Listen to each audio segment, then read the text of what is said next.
Hello and welcome everyone, this is Calebovitsch coming to you with another Storybook Brawl video.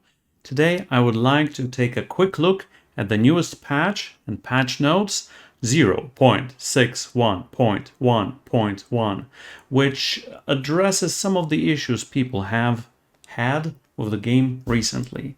So without further ado, let's dive right in to the patch notes and let's read through them. First, I believe 4 balance changes. First off, and this is one of the 2 main ones, Prince Arthur is being reverted from the old, which was kind of new for moments, from a 3-cost 3/3 to a 4-cost 5/5. It's not a full revert because back in the day it was a 4-costing 4/5, but right now once again it is at the 4th level. At the start of each brawl, you give your upgraded princes and princesses +2/+2 permanently. And as the developers said, Prince-Princess strategies were showing up too much in games and presenting numbers too big for such a linear strategy. Long term, we'd like to find other ways to increase the viability of these builds, but for now, we're reverting Arthur.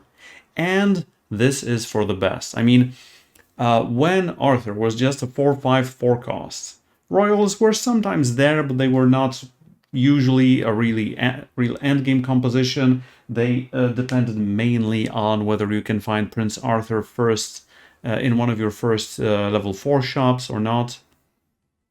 And when they changed it to level 3, then suddenly most of the lobby, usually at least like half of the lobby, give or take, was trying to go into Royals early on. And that is because there's a ton of Royals in the early levels, like 2 and 3.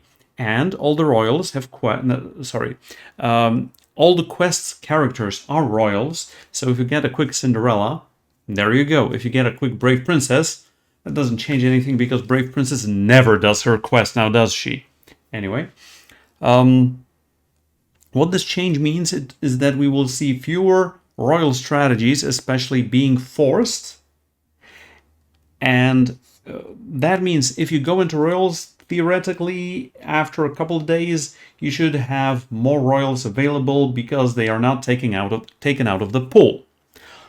All of that means Miri, King Lion, for her, him, them, it is actually a buff. Not a buff for a unit, but a buff for the metagame, because no one else is taking your Royals. Well, maybe that one person. Steve. Okay? Okay, so no longer will you just see Royals versus Royals versus Royals. Like, whole top 3 can be Royals. Well, not anymore, hopefully. So this will lead to more diverse strategies, and that's good for the game. Seriously. I mean, game was cool and all, but too many Royals, it started to get a little iffy, seriously. Only problem that I've had recently with the game, too many Royals. Okay, next up, Round Table is getting a nerf from a 6-cost to a 7-cost. Yes, we have another secret level 7 treasure, the Round Table. At the start of each brawl, your character's attack and health both become the highest of the 2. Round Table is one of the best treasures in the game and has too consistently led to monster treant builds when you find it. Level 7 fits its power level better. And I have to agree. I mean, this was a build-around. If I found the Round Table earlier via some treasure maps or runestones, or I don't know, being Horde Dragon, and it was even before level 6, I knew that I wanted to force treants because this is really core, pun intended, to their build. I mean, sure, you can just go for regular Ashwood Elm treants and just have huge attack on everything, but then you're just trading 1-to-1 versus everything and they die. Also, without Round Table, your Echowood's health does not grow appropriately for it to be out of range for everyone else. So treant builds are not gone, but yeah, they're gonna be more difficult to find. Sure, I mean, you are getting those level 7 treasures here and there, and you will find the Round Table here and there. It just means that, well, you will not be running into OP trees all the time, and they are one of the better endgame compositions. So for me, I do like the fact that Round Table is still there. It's just more difficult to find, and the level 7 treasures have been more diluted, so you're not always going to get Excalibur, or you're not always going to get the Holy Grail, or Mirror Mirror especially. So yeah, I like this change. This change was sought by the community for a while now, so I do agree with that. Next up, we have a buff. Hardwood Elder. From a 2/9 neutral treant to a 5/7 good treant. Still treant support at the start of each brawl, +2/+2 permanently to 2 treants in front of it. Okay, so I did enjoy the buff they gave to Hardwood Elder a while ago a lot, because remember, it used to be 2/9 +1/+2, okay?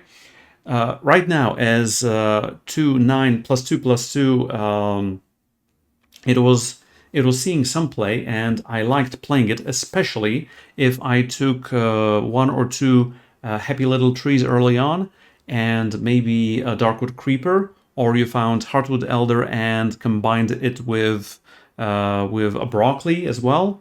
But the bigger change than the stat change, because I do not mind the stat change, it is fine, I guess, because at least, well, if it's in the back row, it's not growing from another Hardwood Elder. So the attack buff is actually fine. The bigger change is it being a good treant.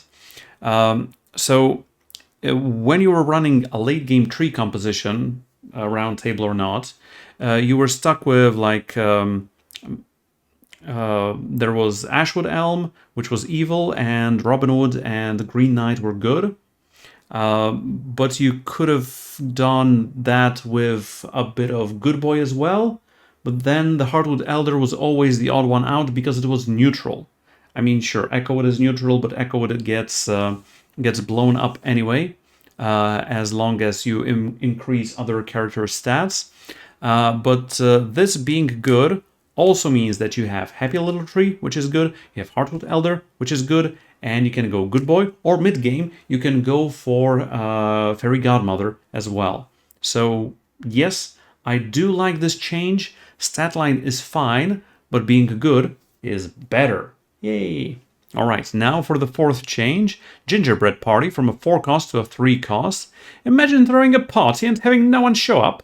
The Gingerbread Witch asked us to reduce the cost by 1 on her spell, and we listened to the players and our characters. Okay, so Gingerbread Party has a really cool effect. It's not a huge effect, but it's a cool effect. For the rest of your game, characters in your shop have +1/+1. So, the same as Fairy Tale, the level 2 treasure, the same as 1 level of the Peter Pan's buff. And this is cool because if you buff characters in your shop and then you triple them, you upgrade them, all those bonus stats are combined, because this is not a global aura-like buff like from Beauty, +2/+2 to all your monsters, and they're good. This goes individually on each and every character you buy from the shop. So if you buy 3 characters with this buff, the upgraded version gets +3/+3 instead of just +1/+1. So this is cool. Buying this for Peter Pan's is like him having additional 3 levels up. So this is for him much better than Trash Can Delight. So yes, and this is also this was also a spell that just allowed you to grow. Like, if you have a good enough board already, you can just pay for, now 3, and you can upgrade your future boards, because everything will be slightly bigger, and that 1 health can make a difference, as I've seen lately in my games more than once. Okay, there have also been numerous bug fixes, improved in-game pairings, different dead players now all count as the same player for purposes of pairing. Miri now counts past upgrades when you switch into him. This is cool, because if you went Royals and just hinged on getting Royals, and you want that late game buff, and you find it was all a dream, and well, you can get into Fates, you can get into Grandmother, but you can also find Miri for that +10/+10 or +12/+12 to all your royals, and that's a good thing. I mean, it's not going to be happening a lot, like that change they did to Morgan Le Fay, right? So after that change, now she's got a second threshold. If you get below 5 health, you get another treasure. And that's very difficult to get into. It's a very fringe use of the ability, but it makes an okay-ish hero, well, good if you turn into her, makes it sometimes better, but it's a fringe case. And for turning into Miri, it's also going to be a fringe case. But yes, this is just good. This is more natural, so to say, for that.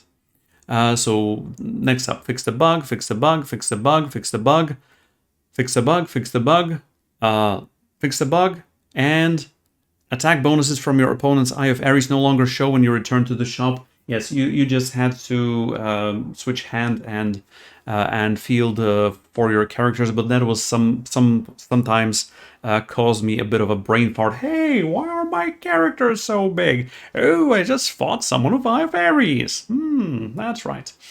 All right, guys. So this is a short video because this was a short patch, but I believe the things that it did are gonna impact the metagame a lot. In a good way, in a bad way, I'm hoping the former. I guess we will see in the next couple of days. And until then, enjoy the game. Calebovitsch out.